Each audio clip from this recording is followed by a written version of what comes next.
Welcome to a very special live edition of Buckeyes Tomorrow Morning for Wednesday, October 11th. I'm your host, Tom Moore.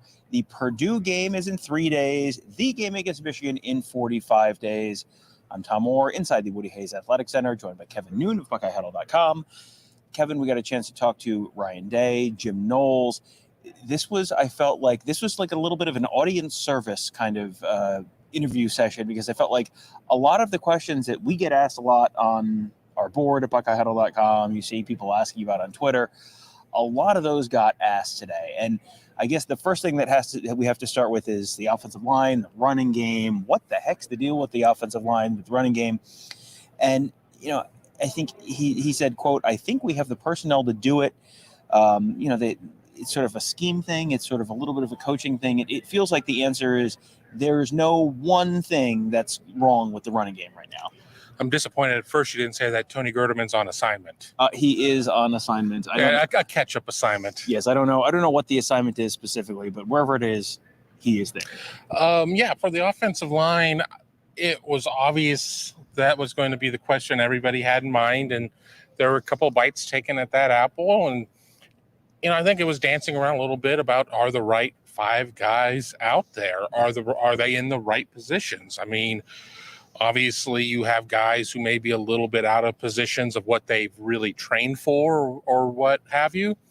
You go back through the Maryland game, Ohio State runs for 62 yards. You go back to the Notre Dame game, Ohio State runs for 120-something, but 61 of it comes on a Trevion Henderson touchdown. The running game is not there where it needs to be. And with apologies to Purdue, the next opponent, 3 days, I believe, you got Penn State.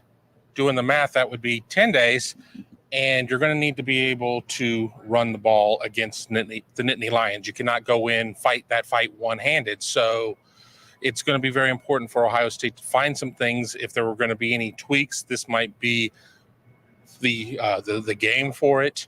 It doesn't sound like the next wave of guys are necessarily there yet. There's not that guy that's pushing for 20 or 30 snaps a game who has quote unquote earned it. So are you dancing with the ones that have brought you those five players? Are you rearranging deck chairs on the ship, hoping that it doesn't sink because you do that?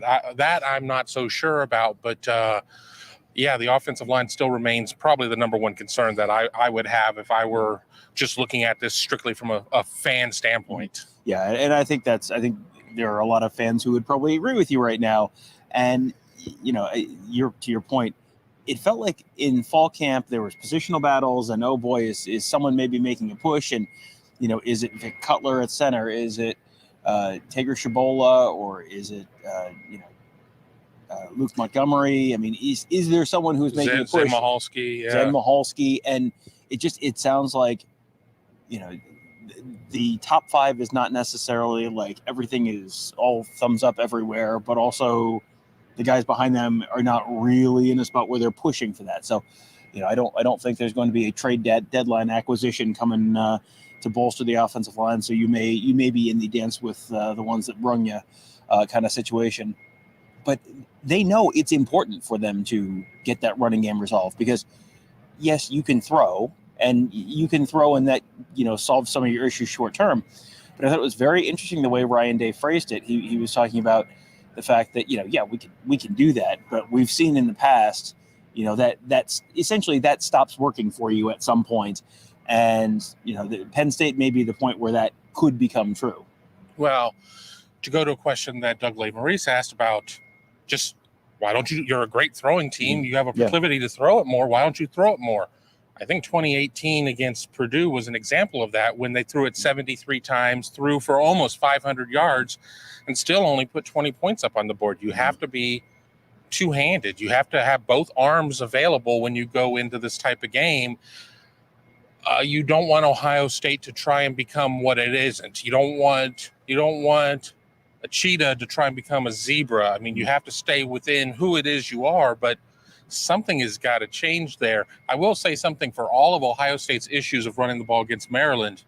I did finally see a couple of runs go to the field side and not the boundary side. And for those of you who do follow me on Twitter or X or whatever the hell it's called, that was something nice to see. But the final carnage of the yardage was not great. And it'll be interesting to see what happens with this Purdue game, because Purdue may not be a lot of things, but Purdue does get after the quarterback a lot with its 3-4 front, and what will come out of that. So, I'm not necessarily expecting Ohio State to be putting up 200 yards, especially sack adjusted in this one.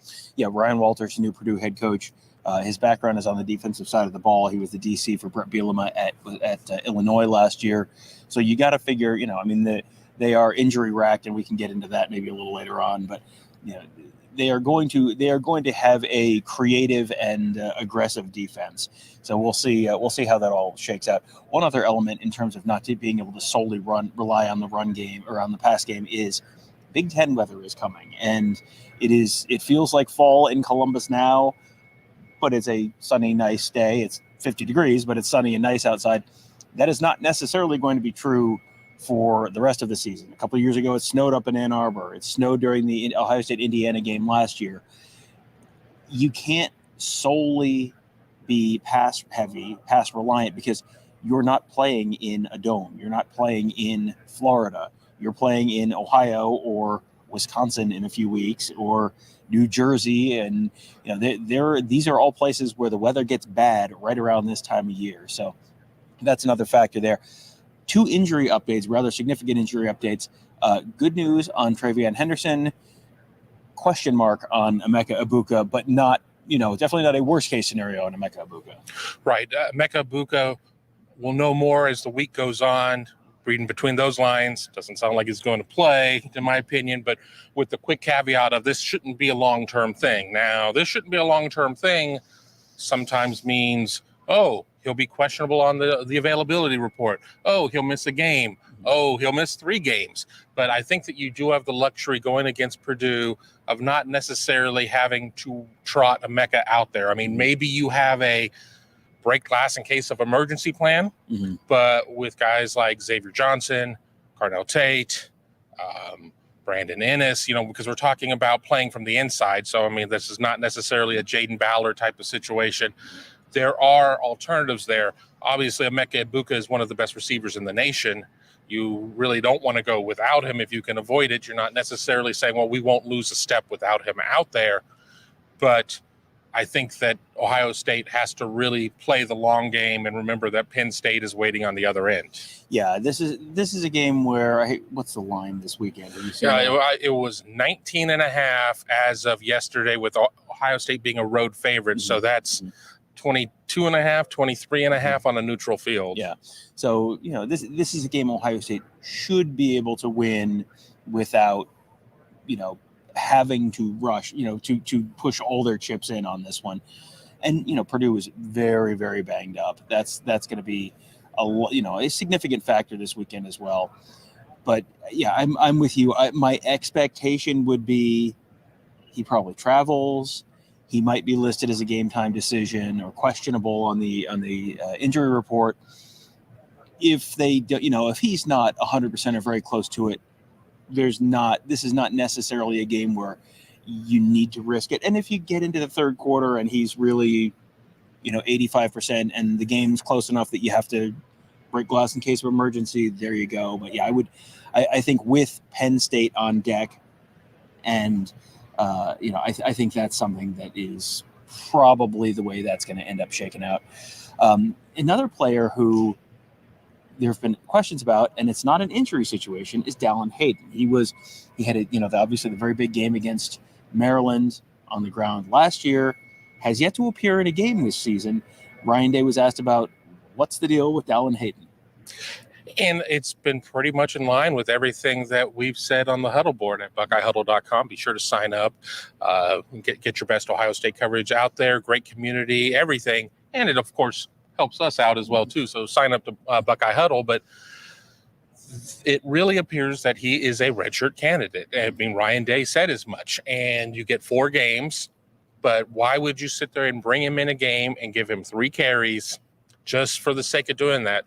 We saw last year what happens as the season goes on. It's a very physical position. Travion Henderson's already missed a game due to injury. He was in the break glass in case of emergency category, in my opinion, last week. hold on to Dallin Hayden, have him available in November, have him available for hopefully a long postseason based on the schedule, and don't waste him here in early games. Yes, you want to have him build up a lather. You want to have him have some confidence going in. But with that being said, you're not given that luxury. He can only play 4 games before this year counts.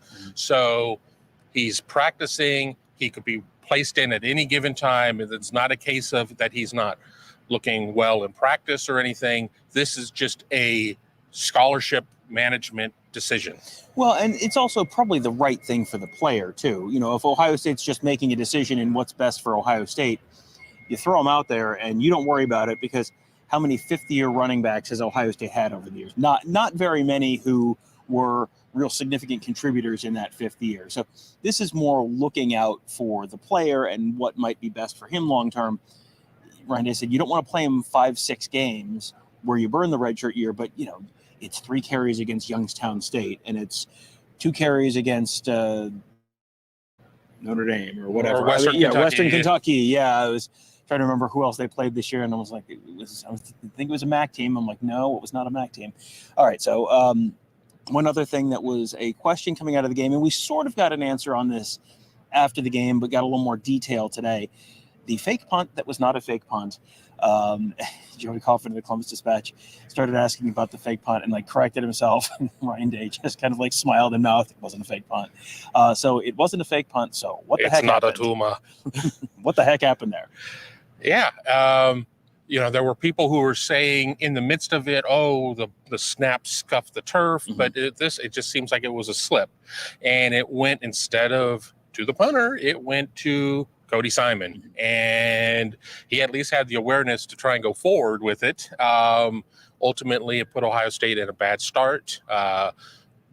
Maryland made a great pass and catch with Talia Tagovailoa and the receiver Prather to get the 7-0 lead at that point, but they just have to do better on special teams. And we didn't see those mistakes obviously continue, at least in terms of the long snapping, but it just shows you how small of a margin for error you have, especially when you're playing in conference. Right. Yeah.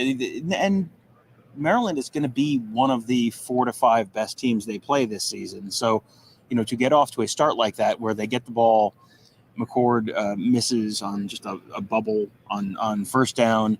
Ryan Day said he knows he's got to hit that throw. That's an extension of the run game, the way they use those little screens to the wide receivers. So you come out slow, you miss that. Now you're behind the chains, and then run on second down, then third down, they miss another one, and then you try and punt, and you have that happen, and then Maryland hits a big play, and bing, bang, boom. They were down 7-0. A minute and a half in after receiving the opening kickoff. That's kind of some worst case scenario stuff for them. Handled it, came back, and part of that is this team has done a pretty good job of not panicking. They've been in some bad spots. They were in a bad spot at a point in South Bend. They were in a little bit of a bad spot against Maryland, and they haven't panicked. And it sounds like some of that is just leadership. It's veteran players. It's veteran leadership. That's one of those things that, Michigan has just sort of rolled over everyone so far this year. Ohio State has kind of survived some tests. And, I'm sure it would be great if you could just win every game by 30 points. But at some point, you are going to play tougher competition. And the challenges they've sort of weathered so far this season might end up paying dividends down the road. I don't have the numbers in front of me. As you've noticed, I'm in front of the camera, not behind it, so I'm not exactly producing. So if I see a super chat, I'll dive for it. But Ohio State, I believe, has scored 21 first quarter points this season. I think in the upper 60s in the second, and then I do know it's 41 and 41 in the third and the fourth quarters. So the starts have been a little bit slow. You can look at this a couple of different ways. And this was a conversation we were having during the press conference I was having with a couple of people in the chat. Is it a case of Ohio State having bad first halves? Well, their highest scoring quarter is the second quarter, but Ohio State probably has not had the best starts in games. Is that a case of, we have the leadership to be able to correct that? Is that, hey, maybe we need to come out I don't know. I don't want to say a little more focused because that's saying, oh, they're coming out undisciplined. But do they have to have a little bit of a better start? Because we've not seen this team come out and really look good on drive 1 and drive 2 and be able to build there. I think when that happens, the snowball round rolls downhill and gets bigger and bigger. And before you know it, Snoopy and Charlie Brown are caught up in it. Leadership is important. We maybe don't necessarily know that they have that super vocal leader. I mean, obviously, Cade Stover is a captain on the team. He is a leader. He certainly doesn't like talking to us, but it seems like he's pretty vocal out there amongst his teammates. Your quarterback is kind of reserved a little bit, but CJ never really struck any. I think a lot of people are like, well, I mean, hold a mirror under his nose, see if he's breathing. I don't know if I necessarily have all those answers. Yeah, and I think you have also seen glimpses of Kyle McCord. They put out a video a few weeks ago, Ohio State did, of inside the locker room and Kyle McCord getting after it a little bit. So, it's in there, and sometimes you're getting pushed a little bit, you're getting stretched a little bit, you're getting out of your comfort zone, and that's just sort of part of growing and maturing and taking on a bigger role and a different role within the team. Someone else who has done a lot of growing and maturing over the last 6 years is Josh Proctor. He has had a long and winding journey at Ohio State. He played under Urban Meyer.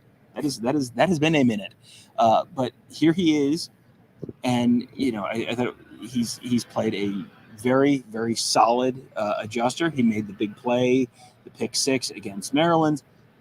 I thought it was very interesting. Ryan Day, talked about the fact that he's now the best version. And then he said something along the lines of, he's really changed who he is, changed his role, really mature. He's doing a great job so far. Right. He came out of Oklahoma, 4-star kid, didn't necessarily get as many mentions, then just hard luck, broken leg,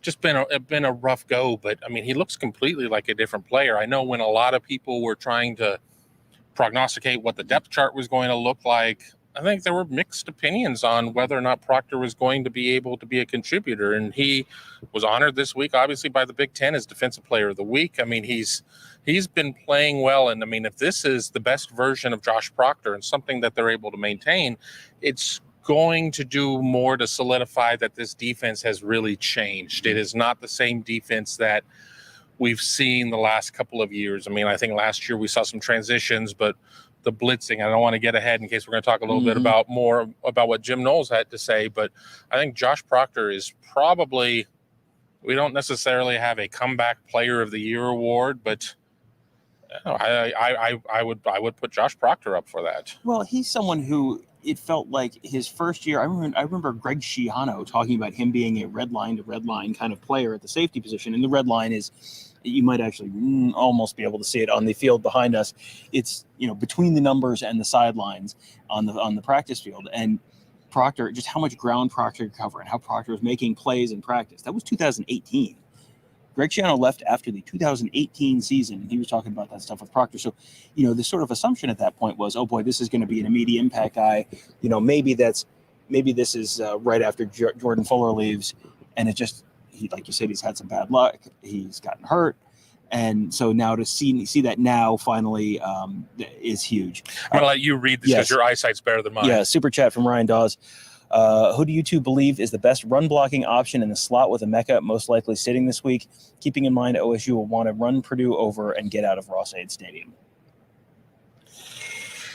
I mean, does it involve more 12 personnel? Right.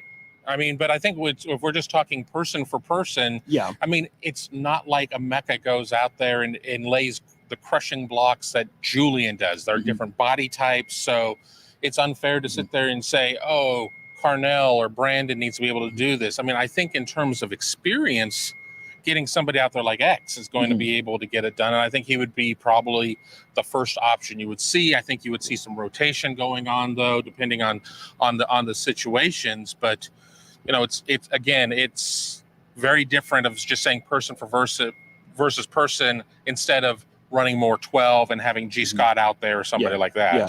And, Ryan Day talked about the fact they have been happy with G. Scott and G. Scott's continued development and, feels like he's earning a bigger role in this team. You mentioned Xavier Johnson. He got called for a penalty on the game, and it was, it was close. It was a play where he was coming in motion and then may have started slightly too soon towards the line of scrimmage and got an illegal motion penalty that wiped out a touchdown to Marvin Harrison. And Marvin Harrison said, don't worry, I'm going to get another one in 5 seconds, and then he did. So Day was asked, so you agreed with that call? And he said, quote, that was what was called. So I'm going to take that as a yes, strong agree with that call. Moving on to the defensive side of the ball, you mentioned Jim Knowles and the linebacker and the blitzing.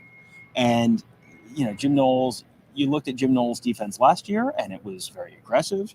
They were going cover zero and bringing heat all, on a semi-regular basis. This year, it's been a little bit different, and that was something he got asked about in a couple different ways.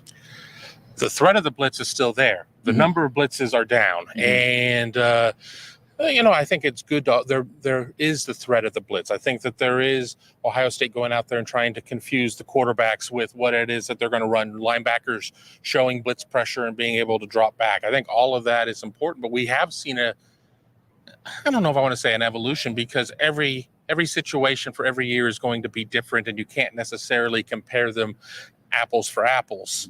But we have seen much more of a controlled amount of chaos out of the defense. We certainly are not seeing those huge plays. We've not seen those over 40-yard plays for certain, a very finite amount of 20-yarders. And I think that it's a major step in the right direction. And Jim Knowles really recognizing what it is he has talent-wise, what the situation calls for, and just more familiarity with kind of just how the games are going to stack up. And one thing that's interesting to me about this year's Ohio State defense is you kind of just watch it. You go, they look like they're much better. And then you look at the top line stats, points per play or points per game and yards per game and that kind of stuff. And those are much better. And you dive in a little more and it's the per play stats, and those are much better. And then you look at the opponent adjusted per play stats, and those are better. And it's like, okay, there's really nothing that says this defense isn't substantially better. There's no reason to right now other than just general concern that, well, maybe something is going to start going wrong. There's not really at the moment anything that points to this being a mirage. So that's I think be encouraging for Ohio State fans. Knowles was asked about the linebackers. He said they're playing well. They could always do better. They understand the defense. They're managing things well. He was also asked about CJ Hicks. This is one of these audience service questions, because we get asked about CJ Hicks all the time. On why is he not playing as much? Why is he not playing more on defense? This is one of these things. Yes, we see your comments in the YouTube comments. We get it. We do. And he got asked about it today. So okay, answer the question, Kevin. Stop avoiding the question, Kevin. Why is CJ Hicks not playing more? Go live, you cowards. Oh wait, we are. Because he has a couple veterans who are playing ahead of him at this point. CJ Hicks, again, kind of like Dallin Hayden, he's ready to go. I mean, he and Cody Simon, and Cody's seeing more playing time at this point, just situationally, are getting this. You got true veterans ahead of him, so it's not a case of we don't think highly of CJ Hicks, that he's not ready to get out there on the field and participate. It's just kind of the log jam that happens at times. I mean, and that's where it is, and it's nothing else. It's not some sort of concerted effort to sandbag on him or anything else. It's just what is ahead of him at this point. And truthfully speaking, Ohio State hasn't necessarily had a lot of games to where it can just sit there and say, we're going to be much more liberal with our substitution patterns. Those games have just not happened, as the offense is still trying to find itself. And, Tommy Eichenberg was an All-American last year. You're not necessarily looking for excuses to get him off the field, and they've been healthy. That is a good thing, that the linebackers have been healthy.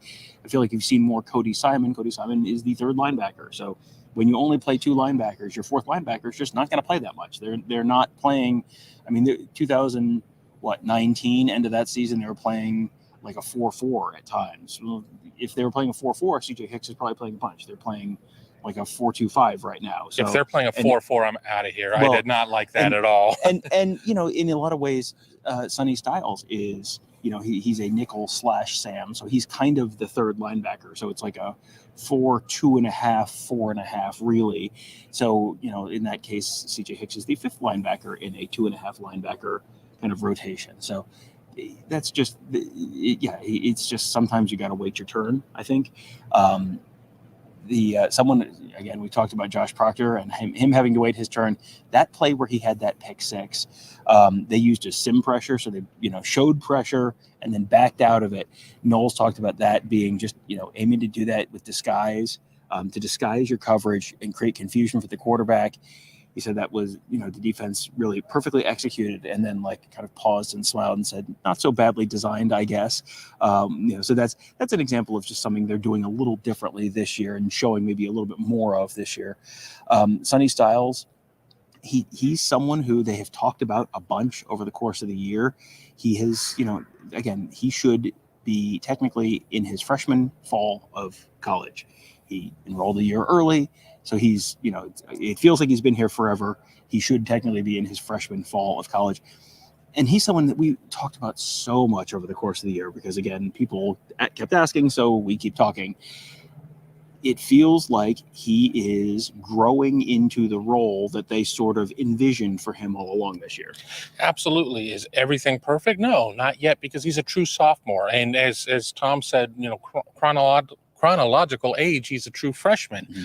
So there's still going to be some learning. There are going to be some situations. The other teams have dudes too that, maybe not everything's going to go right, but it's going right a lot more than it's going wrong with Sonny. We still see a lot of times where, they will kind of sub in obvious positions to bring Sonny off. I mean, the goal is going to be to get him to be able to be a 3-down player at some point, and I believe he's well on his way to that. I don't necessarily want him out there necessarily matching up against Purdue's Deion Burks. Mm-hmm. I don't think that's really going to be a great matchup. Mm-hmm. But I think that you're going to start seeing more and more 6 out there for 3 downs at various times. But Ohio State is blessed with having so much depth. And again, knock on wood, they've been so healthy largely that we've not seen the rotations, and people are so used to seeing these deeper rotations. Ohio State hasn't necessarily had to go there, and that's not a bad thing. Of course, we'll get to 24 and be like, why didn't any of these guys play? Well, you play for the moment. Yeah, exactly. If you still have championship aspirations and legitimate championship stakes on the line, you're not going to get cute on if the game is kind of not entirely decided. You saw Miami get a little cute when the game was not entirely decided on Saturday night. Did not go great. Don't go full Mario. Never go full Mario. That was a Wario game management situation. That was sure. Bowser. Just kind of scrolling through the rest of my notes here. I think we've kind of covered pretty much all the stuff. Tyleik Williams, just the amount of snaps he's getting. He's just being healthy, able to utilize his athletic ability, understanding the offense, picking things up, seeing the play, and just the fact that he's understanding stuff better, and the years of film study is sort of accumulating at this point. The number of reps is accumulating, so he's seeing stuff before it happens.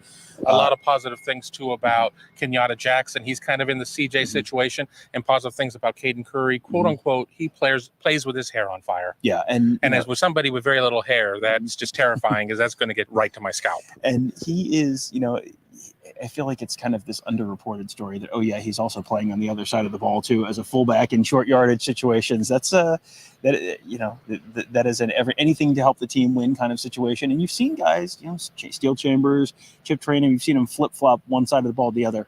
It has been a while since I think Rashad Berry, was the last guy to do both sides of the ball in one game, if I'm remembering correctly. Yeah, and I mean, short of maybe like a one-off, I think that's somebody that you would at least expect to see that from. Barry is the last one I can think of as well. Yeah. So, all right. Well, we will wrap this up for now. We'll be back later. We'll be back later tonight. Tony and I will be doing our Ohio State and Maryland rewatch episode on the Buckeye Weekly podcast. We'll have that coming up a little later on today, and then tomorrow night we'll be back here inside the Woody Hayes Athletic Center talking about all the stuff we learned from the Ohio State players. We're going to be doing interviews. It sounds like we're going to actually be getting more assistants Yes, this week. coaches Assistants this week. I'm going to Yeah. be very interested. Hopefully, we get to talk to Justin Fry about the offensive line. Hopefully, we get an opportunity to talk to who else do I'd like to talk to Larry Johnson. I mean, Jerry Emig, if you're watching, I'm putting in my requests right now of who I'd really like to talk to. Yeah, Jerry did mention that was a possibility. We'll see until we get the official list and you actually see the people sitting at the tables. You never know, but yeah, that is the tentative plan for tomorrow night. So we'll be back here Wednesday night to talk about that. And then, you and Tony will talk about it right after on the same stream. So you don't even have to go and find us. Yes. So make sure you're subscribed to our YouTube channel at youtube.com/Buckeye Huddle. Hit that bell so you get notified when we do these live shows. So you don't miss anything. And of course, you can also, as Kevin mentioned, find us at BuckeyeHuddle.com. Fun, a lot of fun stuff coming up in the next few weeks as Ohio State gets ready to head to Purdue, and then Penn State on deck. It is starting to get real, and then it's real. And then the week after that, trip up to Madison. So it's going to be a very, very interesting rest of this month over at BuckeyeHuddle.com. So thank you guys all for joining us. Have a great day. We'll talk to you tomorrow.